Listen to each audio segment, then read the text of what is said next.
Hey everybody, this is Alex Krupski back again for episode 5 of the Millennials in Print podcast, joined again by my co-host, Jake Hoffman.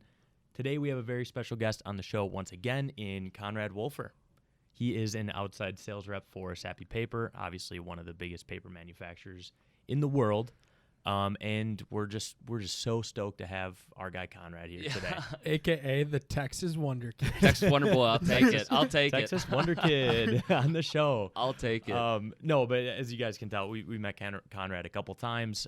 Awesome guy, and so honestly, let's just kick it off that way. Yeah. So No, thanks for having me here too. I appreciate it, guys. Looking forward to it. we're happy to have you. Yeah. Super happy to have you.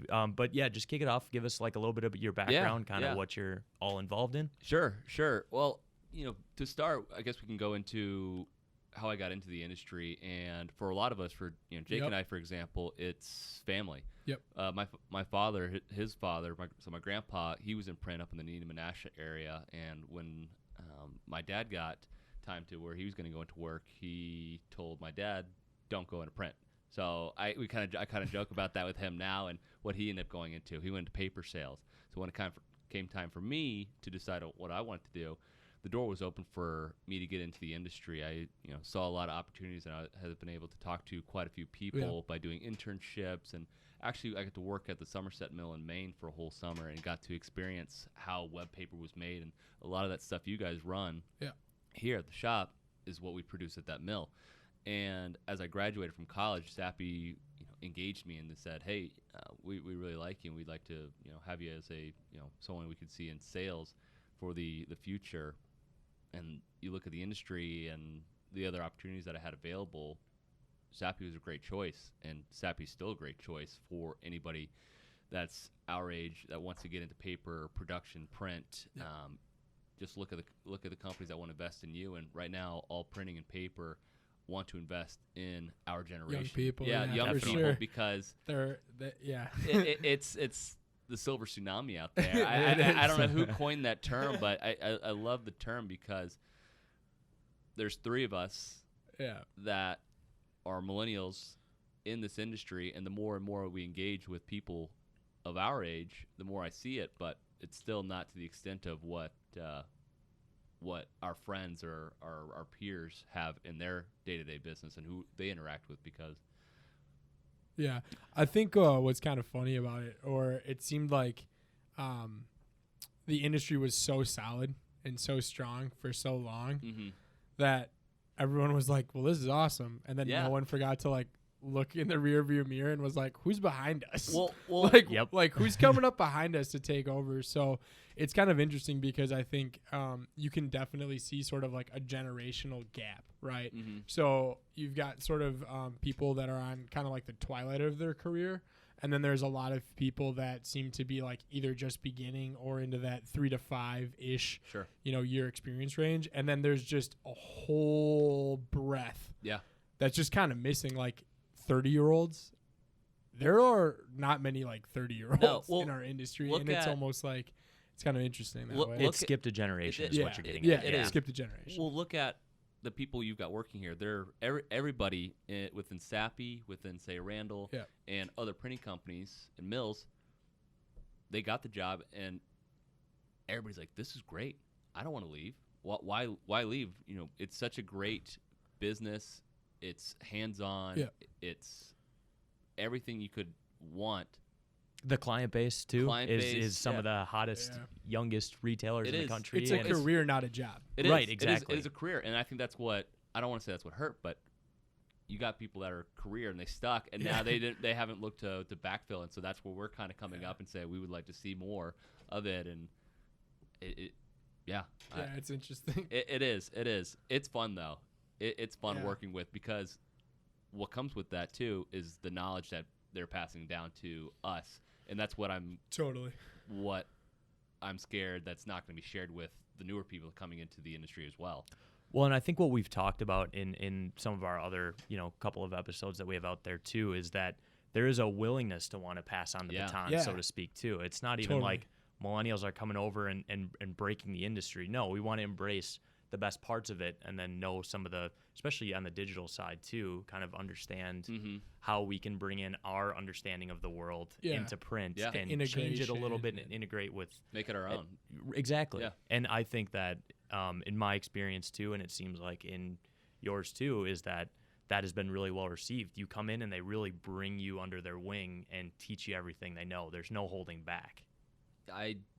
If y'all told me that you didn't learn from, say your predecessors or the people you're under now, I would say you're lying, because I'm nowhere near what I could have been without the people who have helped me through my career so far, and who I work with. If I didn't have them, they hadn't taken me under my wing or their wing, you'd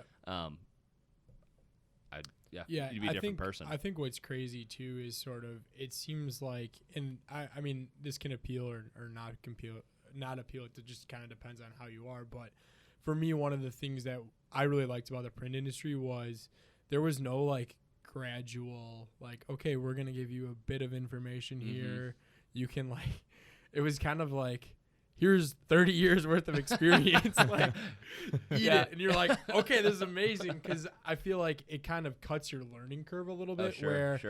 Where I think in most industries, it's like, okay, at 18 months, then you get to be X. At 27 months, then you get to be X. Where here it's like, how fast do you want to go? And it's kind of like, well, I want to go to the moon. So then they can to the moon, the rocket ship. Right? So that was kind of a cool experience. So obviously, you being in the print industry, I'm sure you've got friends that are outside of the print industry. Sure, yeah. What are kind of some of the major, I'll call it, like when you're talking with them, what are some of the major differences that you see in our industry than maybe some of, like as engineers or example or people that, you're kind of like friends with? Sure. So if I look at my friend base and the people who I interact with outside the industry, it's I almost feel like it's very hard to explain what our industry does. Not does. I mean, it's, you break it down to the simplest form. Paper, ink, out the door, mail it, boom, simple. But you look at some of these other, some of my other friends, it's accounting, supply chain, it's all these more online type, not really sales. I don't have too many, friends that really do sales like what we pure sales. Yeah, pure sales, and the ability to take something, purely physical and show it to somebody and say, hey, this is what I can give you. The tangible aspect of our business is so much different, and that's what it's funny because that doesn't grasp all the time with some of them, and what we really do, and the scale of some of the stuff we do as well. Oh, it's unbelievable. I think the scale is the biggest thing. You can talk scale and put it in a spreadsheet, but until you see scale, it's completely different. You go out in your warehouse right here and you show someone that's never seen paper rolls. Tons. That is still one of the most mind-blowing things to me, even just in our warehouse and seeing the circulation of paper come in, especially in our busy season. Yeah, it's crazy. I go out there and it's absolutely mind-blowing how much paper is out there. Well, you tell people, we sell paper to print on, and people are like, oh, okay. I think they're thinking like the ones that you get for your the office printer, and we're like just stacks of paper, Dunder Mifflin type stuff. Dunder Mifflin, love that. But you just look at them and go, no, it's not. It's scale. Yeah. Scale is the thing. One of the things too that I think is a little bit unique, or at least I think it's kind of an interesting concept, is that when you talk to people that really aren't from the industry about print, maybe especially millennials, I think what they have in their mind when you're talking about print of any kind is sort of this foolproof system where it's the same output every single time. They're not looking at it as a custom manufacturing in every job, right? Yep. So every tree is different. Therefore, that input, every paper roll is not, within a spec, but it's different. And depending on what was run on the press that day, that's going to be different depending on what's going on in the logistics stream. Yeah, so there's so many complexities to it, which I think is exciting, versus like, okay, here's this widget, sell it. It's going to be the same every single time for the most part. And there's so many different grades of paper, basis weights, finishes, sizes. You know what you it's can a never-ending list. It's Right. a never-ending list, and like you said, it's a day-to-day challenge, and it's custom manufacturing job every time. Right. And you got to realize, sure, we're in paper and printing, but we're in a manufacturing industry, and I think that's one of the cool parts about our business too. We're all manufacturing, and again, having something you can produce and see and feel, touch, share. It changes things. And so I think what you guys were kind of getting at earlier, too, is this change of a stigma that's associated with the print and paper industry, that it is old, outdated, it's dying, it's whatever. It's very, very false. I did say it. We said we weren't going to say that. Print's not dead. But print is not dead. That is what I'm getting at, is that there was a stigma, or there is a stigma associated with it, maybe even in our friend groups, that it's not there anymore. But those that are in the industry, like us, know that it's not, and see the clients that come in, and the ones that have been pure e-tailers, started their whole entire businesses on e-com For forever. and now, for forever. By the way. Right. For forever. And they're coming in and being like, print sounds awesome. Like, let's do this. How do I do this? Those are some of the like the best customers right now. 100%. Super Absolutely. cool. Seeing all these digitally native companies come in and say, we want to print, and you getting your direct mail catalog, print brochure, whatever it is, in the mail for a company that you've seen on Instagram, Facebook, Twitter, whatever you're everywhere but print. Everywhere You've literally but seen them print. everywhere but print. Yeah, is sweet because it's a new medium, and it's a great way to engage, because you see a company like that and they're investing in their customers, and they want to get more customers. Right. The thing that's awesome too is, or what I'm seeing a lot of is, there's a couple things. So one, when people first get into print for the first time, they don't know the rules, which is also a super cool opportunity, because they ask like off the wall questions like, can we do this? And you're like, I've never thought about that. I've never really thought about that, but Cool. maybe there is a way to do that. So like, that's been super cool, because I think they inherently challenge the tradition that's a in great what's point. set. So it kind of makes you, okay, like, we need to evolve. It kind of makes you think differently about just simple things, right? That we're just like, well, this is established. Well, then we're kind of like, well, wait, why is this established? Can I put this here? And you're like, oh, I guess we could. Yeah. Sure. I mean, I don't know. Yeah. So I mean, that's been really cool. And then I think the other thing that I've seen a lot of is, for the most part, and there's obviously a handful of exceptions to every rule, but for the most part, when digitally native brands first come into the print, it's usually in a testing capacity. But I would say 97, 99%. It's a big number. Once they're in print, they're like, how do we scale it? How do we Yeah. grow it? They see the returns. So it's, and it's like almost like, oh my gosh, what is this? Like, they just discovered a new way to acquire customers, retain customers. It goes and to it the- just totally is. And goes build to the point. build the relationship with Build- the customer yeah. over time, right? It's Make them awesome. a lifetime customer. So here's a question that y'all could think about. So the customers we work with now that are, say, digitally native companies that come to print, I wonder if we're going to, from that industry, or those type companies, if some people will transition over into print and come to work for print. You know what I'm saying? You never know, say right? like- I mean, I think it's an interesting thought too, because what we're getting at too is this overcoming of a stigma that I think is you just see it in other publications, other things being written about print. That stigma is like kind of over with, and people are like, Harvard Business Review wrote that article last year that basically gave it's coming attribution back, to why print is evolving again, why catalogs are great, why all this direct mail is great. And I think that might ultimately attract more younger people back to the industry. Because we're talking about engaging people. How do we get them? How do we get young people? Yeah, how do we get young people? And that's going to be one of the ways that the more we connect with new brands, new companies, ultimately we may attract them to say, hey, come check out our side of the industry. Come check out what, who you get to work with and touch, feel, experience different experience of the business. Might be an interesting thought. Yeah. I mean, I think one of the interesting things a little bit, and I'm a big fan of the print industry, but one of the things that I think the print industry did itself a real disservice because we for so long are almost like the printing industry's mantra was like print's not dead. I knew you were going to Print's go not there. dead. I knew you were going to Print's go there. not dead.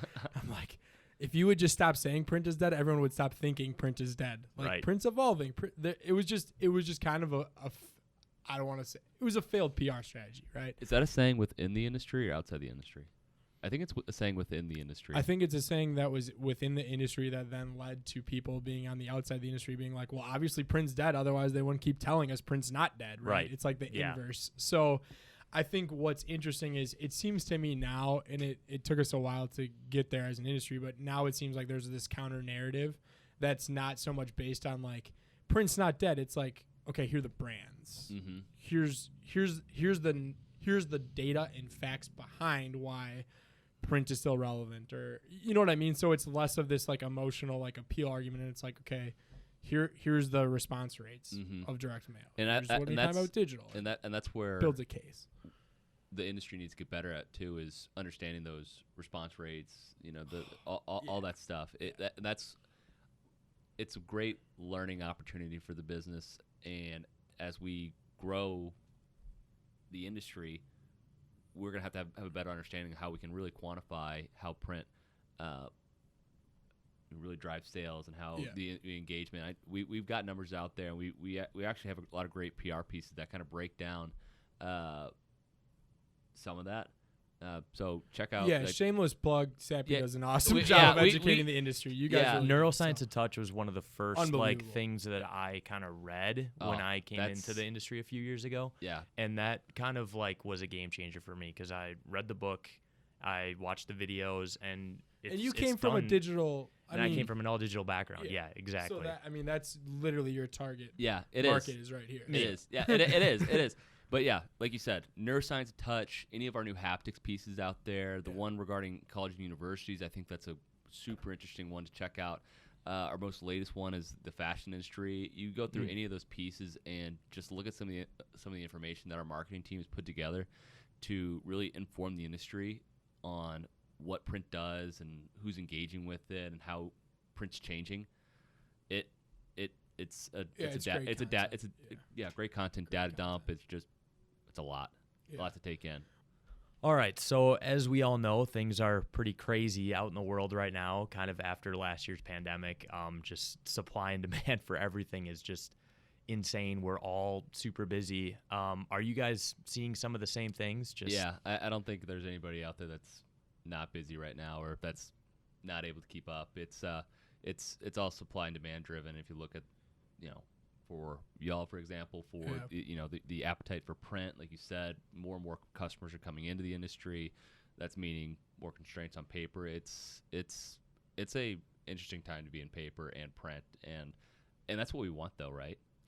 It is a good thing, right? Ultimately, it's a good thing that demand is high, but I think everybody wants to do everything they possibly can to serve their customers the absolute best that they can, and sometimes it's not always 100% possible, right? With the challenges that are out there. What's tough is like you don't want to say no to anybody, right? And it's kind of tough when you're getting put in a position, and it's a supply and demand. There's a finite amount of supply, and there's seems to be right now an infinite amount of demand. Right. So that equation's just not balanced. So you just don't ever want to turn someone away because you don't know what they could or could not become, that kind of thing. But no, I mean, coming off of 2020 was probably a rough year for everyone. So it's good to see that things are just like ramped way up. Yeah, so it's a weird switch that good flipped. challenge. But ultimately look at what else going on right now, and the customer base and how we are able to support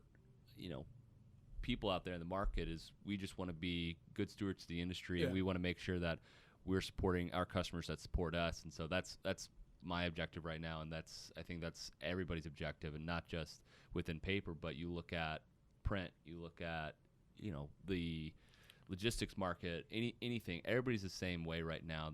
There's such a weirdly high demand for everything across the board. Everybody's trying to do the same things, just saying we just want to be the best partners we can be to our customers and try to support them as much as we can, because who knows when anything's going to slow down anytime soon. And sorry, I didn't mean to cut you no. off. Well, I think that that's an interesting point too. Is that our customers are experiencing the same issues with their businesses, so that's making them even more understanding of what's going on in ours. It's a crazy time. I mean, it seems like, especially from a manufacturing standpoint, it's just every input's going up. Mm-hmm. So Right. you look across, the industry, and it's like every variable that you need is going up. So it's just, So what are some things maybe that that you've done or that Sappi has done to like serve customers in this time outside of just the ones and twos, just the business? Are you guys like going out to lunches again? Are you guys trying to do a happy hour? Are you guys just communicating more, having more phone calls, whatever it is? Sure. So we're being careful. Having the direction of the company is we just want to be careful. We want to do what our customers want and what the direction our company wants. So, for example, coming in here, I'm vaccinated. Everybody is. Still got my temperature checked. Signed your little waiver, and I think everybody just wants to be careful because you don't want to get into. We're on a good streak right now. Yeah, we're on a good streak. Let's keep it going. Let's keep it up. Keep it going. Keep it going. But there is a little bit more going on. Though, There is what you're saying. Yeah. There is. So it's nice. Customers are a little bit looser to see you. It's nicer, open environment, open settings. starting to open up again a little. Yeah. But to that point too is outdoor meetings as well.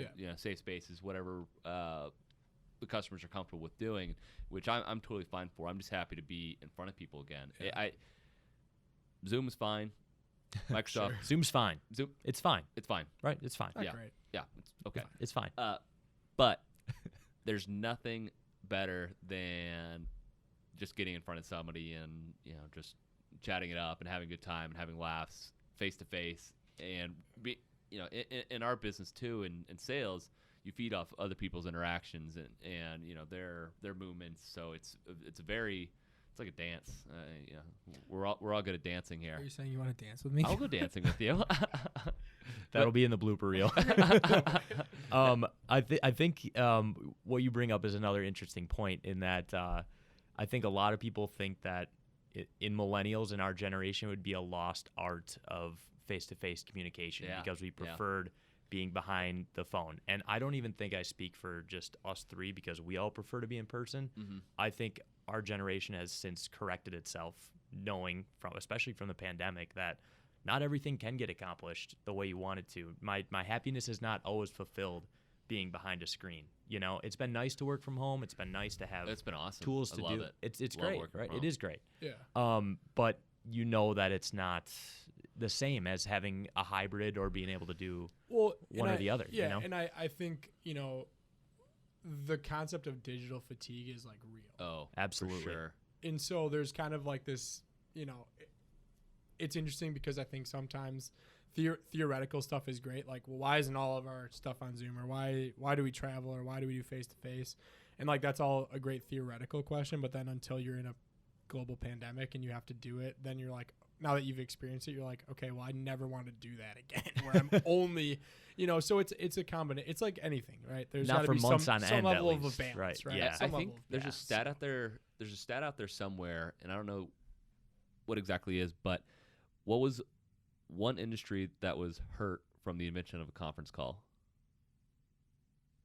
It was airlines, because they were able to. You just pick up the phone. Yeah, and call.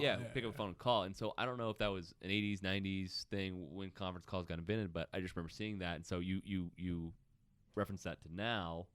How do Zoom meetings affect our actual meetings? What are you able to accomplish with, say, doing something online, or what's more effective with doing it in person? So it's a new way to understanding what's our balancing act and how do we figure out how we can be more effective in business. And personally, I don't know if that would have happened if we didn't have COVID.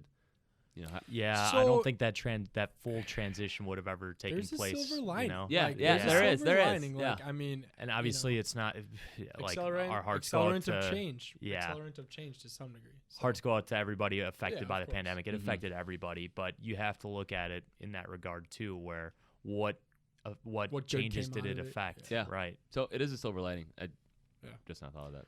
So. One of the questions that I definitely wanted to ask you was what do you think is the best way to reach out or to kind of get in front of young people? Like, do you think it's social media? Do you think it's through word of mouth? Do you think it's events? Like, what in your mind resonates the most, I think, with people that are potential, let's call it candidates for the industry? Yeah, I'm your target market. So what do I like, Conrad? Tell me what I like. I'm just kidding. Well, Likes beer. Yeah, beer. Well, I want to go back to what we talked about earlier. I think it's the more we engage with new customers out there, the more we engage with potential people, candidates to actually come into the industry, because they're the ones getting the first-hand experience and to look at what we do. And someone who has never experienced print but is thinking of all these new ideas and these creative ways, you as a company that's calling on, say, X companies, like, we really like this person. Maybe they should come on board. Maybe they should come on board. And so a little bit of poaching will happen there. We take them from their company to come onto yours, and it backfills that way for them. But I'm personally in favor of that method right now, and figuring out how we can engage more and more people, more and more customers, and from there we can open up the door for people to come over from other industries into ours. And from there, I would say, aside from that, what we're kind of doing right now, we've started Printers Under 40. I'm also part of the MPTA Emerging Leaders Committee, and being engaged with other youth in the industry right now. We spread the word, and not to say that print's not the best form of communication, but word of mouth is right up there. So having other people advocating for print on our behalf draws people in and gets them interested and curious. And right now, we talk about supply and demand. There's a huge demand for jobs out there, right? And we can't backfill. Yeah. So having that out there, saying, hey, come check out print. Hey, come, the grass might be greener over here. Come check it out. Paper's pretty cool. Print's pretty cool. It's manufacturing. And I think an additional effect of that too is maybe you're working with these people, maybe they're content with their companies, but they're talking to their friends or their colleagues about what this great print vendor, print provider did for them, you know, and the great people they work with. I think that's an additional impact on the industry, you know? It is. And we have to market ourselves too. If people aren't going to know about it, so we don't market. That's a big thing. Marketing yourself. You're like, hey, tell me, you're just an average person. Hey, tell me a printer out there. And they'll look at you like, what? Who, where, how? Yeah. So, I definitely think that's part of it. I think one of the other things, and this is just, again, a wild theory from me, but I've never hired anyone with a background in print. Yeah. And I think that there's something to that, though, to some degree, because I think one of the things that we got, or not we, but the print industry has at times, I think, this jaded idea that in order for people to understand print or be effective in print, they need to have this like robust print background. And have gone to school for print and high school credentials in print. All this stuff. And, But what's hilarious is the expertise already exists within your organization. To all of our earlier point, there are people that have been there 30 years that have been in the print industry. They're going to have more knowledge than you're ever going to get in a 4-year education, right? You don't inherently need to bring someone on that has a background in print. What you need to bring on is someone that's talented, that's willing to learn. You can learn print. Yeah.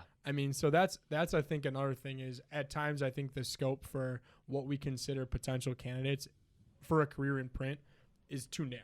I think you got to open it up and just say, hey, this is a super cool industry. There's a ton of people that know a lot about it that can teach you the ropes. There's a couple cool young guys too. Hey, come hang out. That side of the table.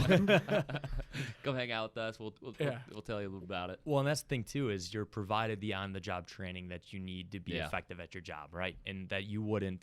How much did we? No offense to college, but how much did we really learn that was helpful in this job from college? A lot. A couple. University of Arkansas. Woo pig. Woo pig. But honestly, a few percentage points, right? Not to diss college because it's necessary for, you know, if you're going into that type of role. But in addition to that, we have great production careers, manufacturing careers that you get all the training that you need and you don't even have to go to school. Yeah.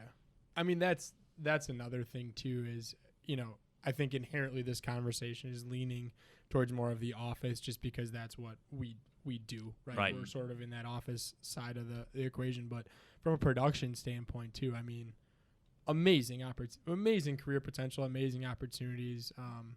The career, the money earning potential is still great.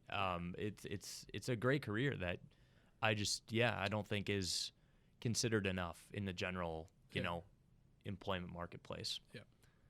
I agree. I mean, some of the people we take on the mill, one of the part of the internship I did at the Somerset Mill, got to meet a lot of the production folk and some of the experience that they have too, and the way we're not we're backfilling, but not at the rate at which we need. So going back to losing all that talent, just think about the production talent we could lose. Yeah, You talk about office, you talk about sales. Now just look about production. You know, what a pressman can do on one of y'all's massive webs is something that's learned over time, and trying to finagle it and trying to figure out how they can get on. Same thing with the paper machine. Understanding a paper machine. Now, a lot of it's really shifted towards a technology-based, computer system, which is fine, but that's still old school. There's still paper. elements of it. Yeah, there's still elements where the old school paper maker, old school printer knows a thing or two, and you're like, that's you. How do you put that? How do you replace that? Yeah, got to backfill it somehow, and so we need more. And everybody needs more people. Yeah, I think that's no doubt. A fair statement. Like across the industry. So. Yep. All right. So here again, shameless plug, giving you the free will, Konrad. Okay. Give us a little bit of a breakdown of the paper grades, the paper offerings that Sappi does offer. Yeah. We offer a number of grades. So you look at we'll go over what's produced at our Somerset Mill first. So for those, and that's your flagship mill. Right, they're all flagship. They're all flagships. Somerset and Wow. Cloquet. They're both great mills. Obviously, you guys have gotten to see Somerset. Yep. Huge. It's the one that I consider the flagship then, because it's the one of one that I visited. Sure.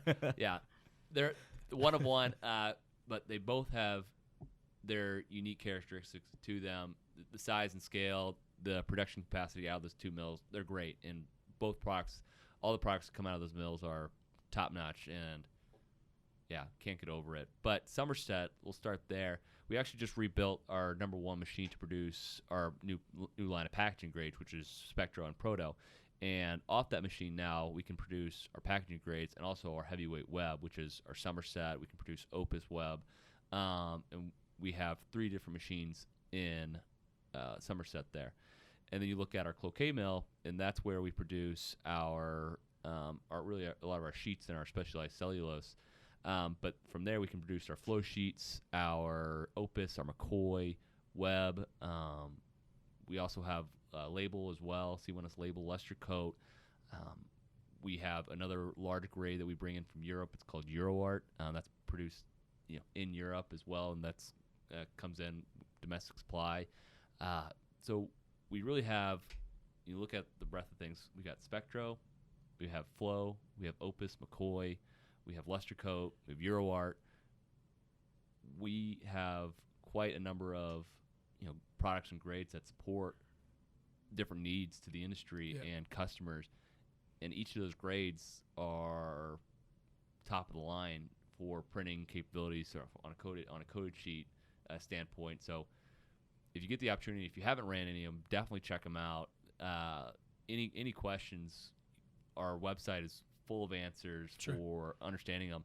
And what I think my biggest goal for the future is having guys like y'all understanding our grades and what different products are out there, capabilities, and because that's where it'll come down to eventually is you understanding. If you come into print more, you need to understand what grades you can offer your customers and what the best solution is here. Do you want a crisper image? Do you want a an uncoated look? What's really your what's really your preference, Mr. Customer? And you say, oh, we should check out Sappi.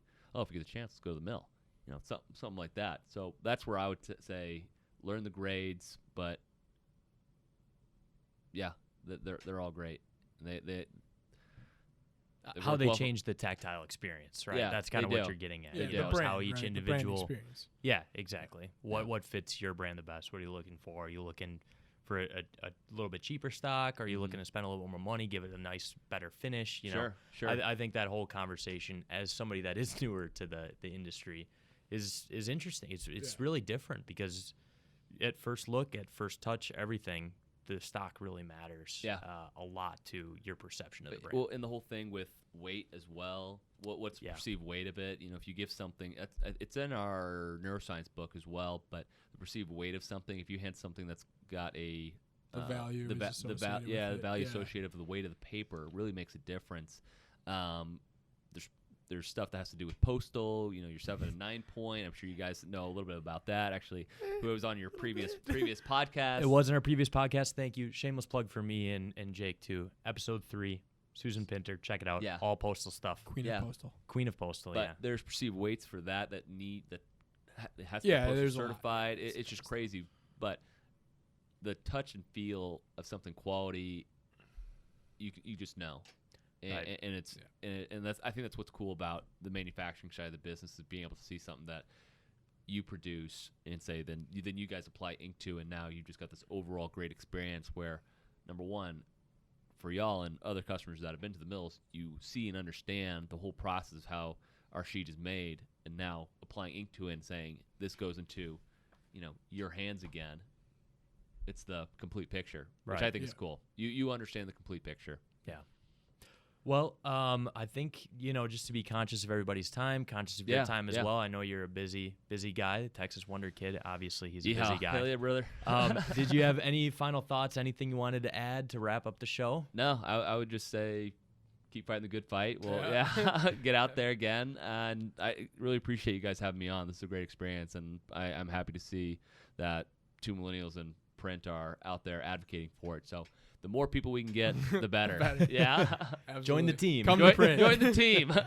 Well, thanks again for joining. Thanks again, everybody, for watching episode 5 with Konrad, and we'll see you in the next episode. Great. Thanks. Yep. Love you guys.